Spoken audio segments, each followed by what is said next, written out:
Salut à toi fan de RC, c'est Toff pour Spina RC Speed. Aujourd'hui je vais te présenter la machine de chez Hobby King qui s'appelle le Basher Sabertooth. C'est un buggy 1/8 en brushless 4 roues motrices. Alors qu'est-ce que nous avons sous cette carrosserie? Il faut savoir que c'est une machine, on va dire, pas très chère et assez performante au niveau caractéristique. Alors, qu'est-ce que nous avons sous la fameuse carrosserie? Un moteur brushless de 1845 kV qui supporte le 6S maximum. Un variateur brushless qui se trouve ici de 100 ampères qui supporte par contre 4S maximum. Donc, si vous voulez passer ce buggy en 6S, il faudra changer au moins le variateur. Vous avez également deux emplacements pour mettre vos batteries Hardcase en 2S avec même une capacité de 5000 mAh. Donc vous avez 2 x 2S. Donc le buggy tourne d'origine en 4S. Avec 4S, vous pouvez aller jusqu'à 70 km/h en RTR.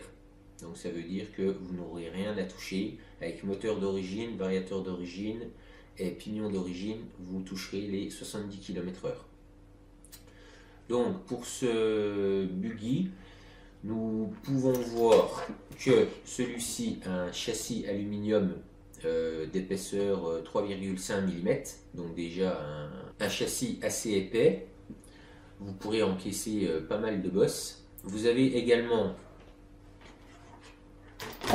des supports d'amortisseurs en alu, des amortisseurs en alu avec vis de réglage.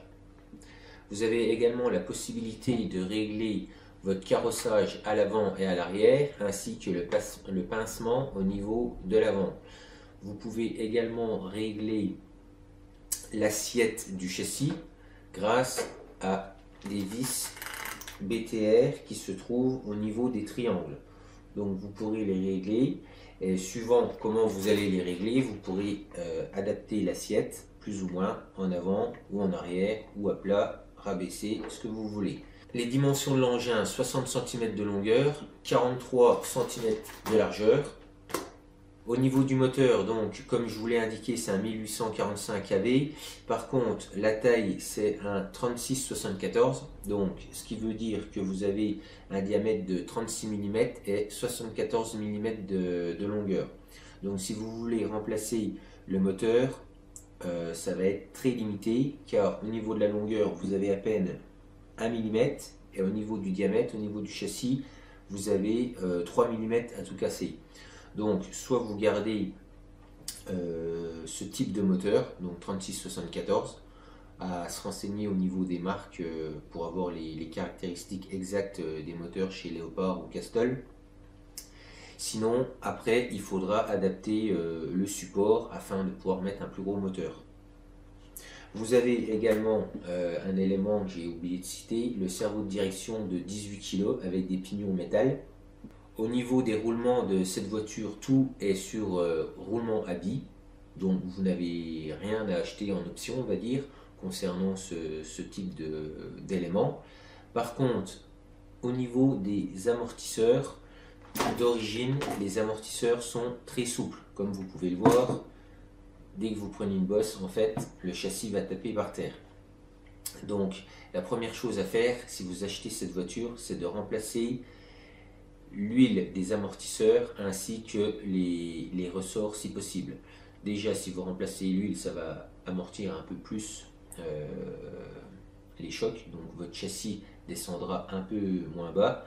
Toutefois, mettez quand même des ressorts un peu plus durs afin d'éviter tout risque de choc au niveau du châssis vis-à-vis du sol.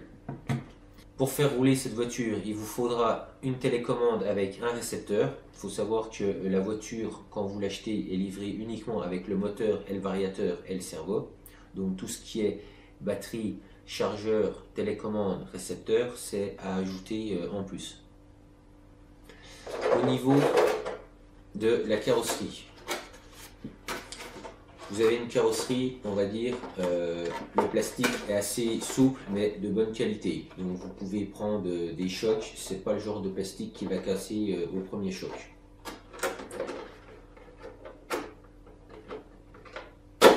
Vous avez également sur cette voiture les barres anti-roulis à l'avant et à l'arrière que vous pouvez régler comme sur la plupart des voitures. Vous avez un aileron en plastique, donc c'est pareil, assez souple. Au niveau pour les chocs, c'est pas mal. La carrosserie est fixée par 4 circlips, donc pareil, de bonne facture. Les plots sont assez gros, donc au niveau des chocs, ça ne cassera pas.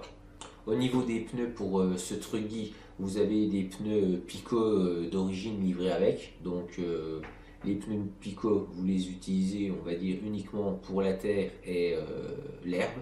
Si vous utilisez cette voiture sur le béton, vous allez ruiner vos pneus en quelques runs. Donc uniquement pelouse et terre. Au niveau électronique, donc vous avez pu voir la présentation de chaque élément. Il faut savoir que c'est de l'électronique waterproof.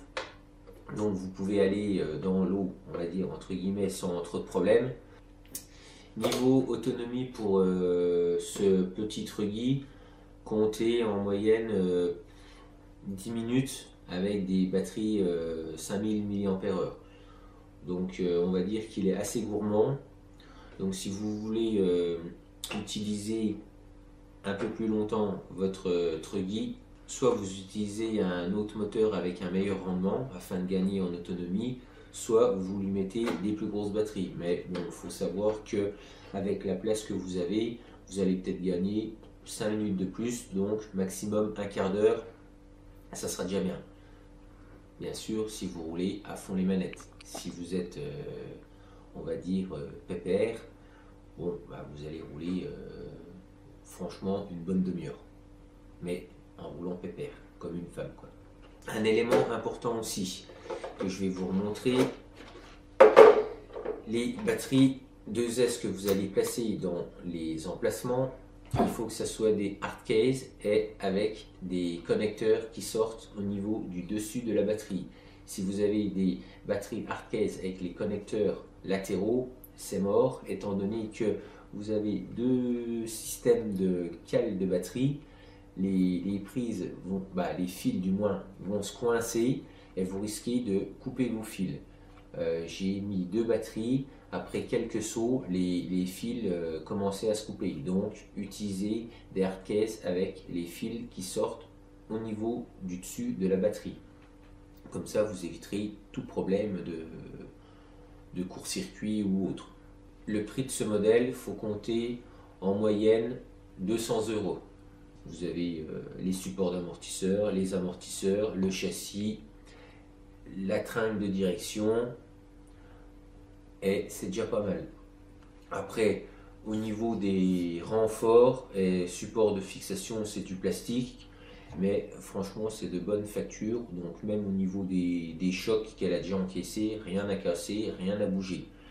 Donc tout ce qui est en alu, franchement c'est le top, et tout ce qui est en plastique, c'est également le top parce que c'est pas du petit plastique de mauvaise qualité. Il faut savoir que vaut mieux avoir un plastique de bonne qualité qu'un aluminium de mauvaise qualité.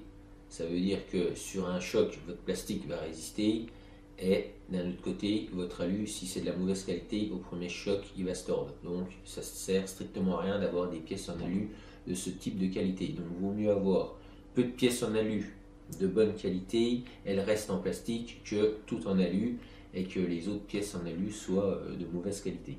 N'oubliez pas de laisser vos commentaires en bas de la vidéo, pensez à mettre un pouce bleu, pensez à vous abonner également. Je vous souhaite une bonne fin de journée, amusez-vous bien avec vos RC et à une prochaine pour une nouvelle vidéo. Ciao!